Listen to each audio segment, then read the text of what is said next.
Fala galera, mais um dia para o nosso devocional diário. Hoje a gente vai começar a falar de Atos capítulo 9. Eu sou André Maldonado e o AB7 é uma produção do JC na Veia.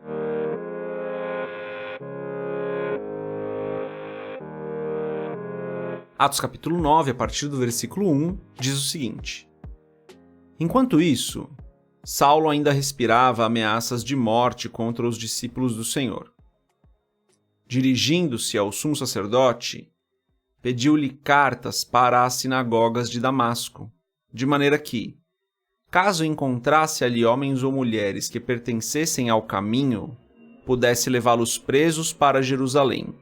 Em sua viagem, quando se aproximava de Damasco, de repente brilhou ao seu redor uma luz vinda do céu. Ele caiu por terra e ouviu uma voz que lhe dizia: Saulo, Saulo, por que você me persegue? Saulo perguntou: Quem és tu, Senhor? Ele respondeu: Eu sou Jesus, a quem você persegue. Levante-se, entre na cidade. Alguém lhe dirá o que você deve fazer. Os homens que viajavam com Saulo pararam emudecidos. Ouviam a voz, mas não viam ninguém. Saulo levantou-se do chão e, abrindo os olhos, não conseguia ver nada. E eles o levaram pela mão até Damasco. Por 3 dias ele esteve cego, não comeu nem bebeu. Até aqui, até o versículo 9, vamos fechar os nossos olhos, curvar nossa cabeça e fazer uma oração. Senhor, Tu és santo, o Senhor é maravilhoso. Não há nenhum outro que seja como o Senhor. Tu és o Deus perfeito, Tu és o Todo-Poderoso, Tu és o Onipotente, o Onisciente, Tu és o Onipresente, Tu és o Deus Eterno. Perdoa as nossas falhas, Senhor, perdoa os nossos erros, perdoa os nossos pecados.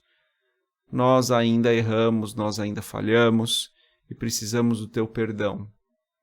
Precisamos do Teu direcionamento nessa questão do pecado. Ajuda-nos, Senhor, em todo o tempo. Pai, eu Te agradeço porque o Senhor tem estado ao nosso lado em todo o tempo, porque o Senhor nos salvou, porque o Senhor nos livrou do mal, porque o Senhor livrou o nosso caminho de todas as ciladas do inimigo, porque o Senhor tem nos ajudado quando somos tentados, porque o Senhor tem nos livrado de tudo o que há de ruim. O Senhor é bom em todo o tempo, o Senhor é perfeito em todo o tempo, o Senhor é santo e o Senhor é justo. Eu Te adoro por isso, Senhor. Pai, eu peço em nome de Jesus que, mais uma vez, o Senhor nos abençoe hoje, que o Senhor esteja conosco, que o Senhor nos guarde, que o Senhor nos proteja, que seja um dia que nós possamos desfrutar da Tua presença, que seja um dia que nós possamos saber que somos guardados e protegidos por Ti e que em Ti nós andemos em segurança, nós andemos em paz. Peço que o Senhor continue falando conosco, que o Senhor continue nos ensinando a Tua palavra, que o Senhor continue nos ajudando. Em nome de Jesus eu oro e Te agradeço. Amém. Galera, comecinho do capítulo 9 aqui fala então do encontro de Saulo com Jesus. Que encontro maravilhoso, né? Jesus se encontra aí com Saulo no caminho de Damasco. Saulo estava indo justamente para perseguir os cristãos que estavam ali na sinagoga de Damasco. Caso ele encontrasse algum, ele os prenderia. Então ele pede uma carta para o sumo sacerdote para que ele possa ir até Damasco e fazer essas prisões. Estava com essa carta, então ele estava pronto para prender cristãos, para continuar perseguindo a igreja de Cristo aí, né? E daí então, no meio do caminho, Jesus se encontra com ele e a frase que Jesus fala é o que eu quero focar hoje. Jesus diz assim no versículo 4, Saulo, Saulo, por que você me persegue? Interessante isso, né? Porque, na verdade, Saulo estava perseguindo cristãos. Saulo estava perseguindo pessoas, como perseguiu Estevão, por exemplo. Saulo estava perseguindo pessoas que estavam ali. Não estava perseguindo Cristo. Mas Cristo se vira para Saulo e fala, Saulo, Saulo, por que você me persegue?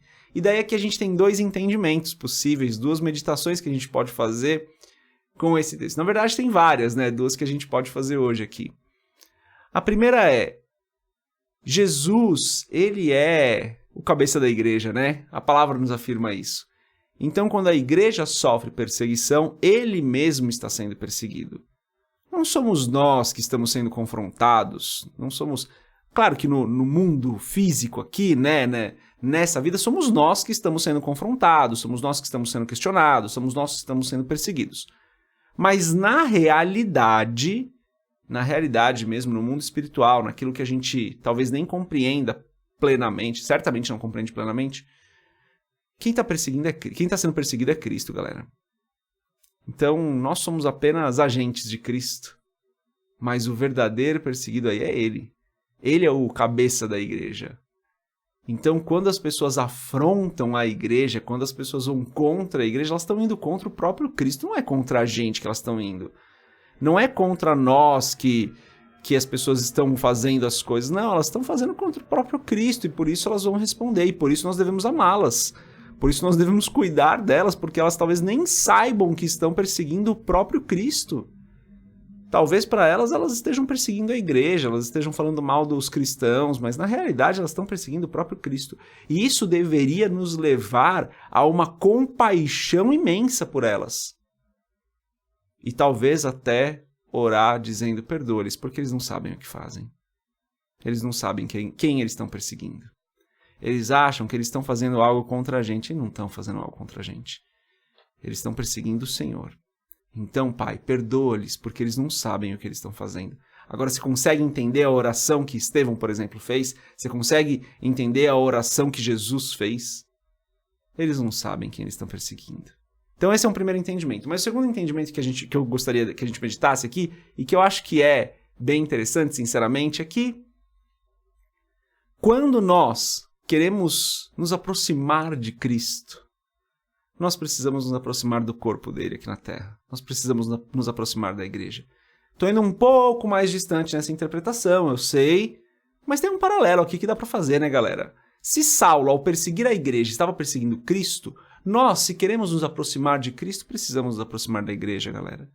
Não vejo outro caminho, a não ser que seja impossível, de nos aproximarmos verdadeiramente de Cristo sem nos ligarmos fortemente à igreja local.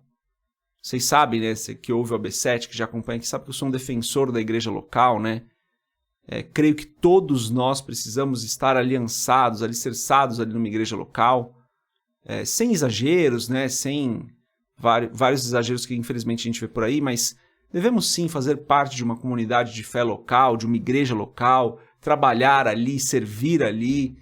Eu creio que isso é algo de Deus para as nossas vidas e creio que dessa forma nós estaremos nos encontrando com Cristo, porque quando nós nos encontramos com a igreja, isso é bíblico, tá, galera? Quando nós nos encontramos com a igreja, nós nos encontramos com Cristo, nós estamos nos aproximando de Cristo. Paulo perseguiu a igreja, perseguiu Cristo. Nós nos aliançamos na igreja, nós nos aliançamos com Cristo. De novo, sei que é um paralelo um pouco mais distante do que está sendo falado aqui no começo de Atos 9, mas eu creio que olhando para o todo da palavra, a gente consegue sim fazer esse paralelo. Quer se encontrar com Cristo, meu amado? Vai para a igreja, se aliancia, sabe? Firma numa igreja local, aí serve numa igreja local, e certamente você vai se encontrar cada vez mais com o Senhor. Sei dos exageros, sei que tem algumas atitudes aí de comunidades que não são corretas, não estou defendendo coisa errada, nada disso.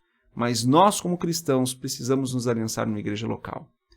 Faz essas duas meditações hoje, né? A meditação do amor que a gente tem que ter por aqueles que nos perseguem, porque eles não sabem o que eles estão fazendo. E a meditação da necessidade que nós temos de nos aliançarmos numa igreja local para encontrarmos com o Senhor.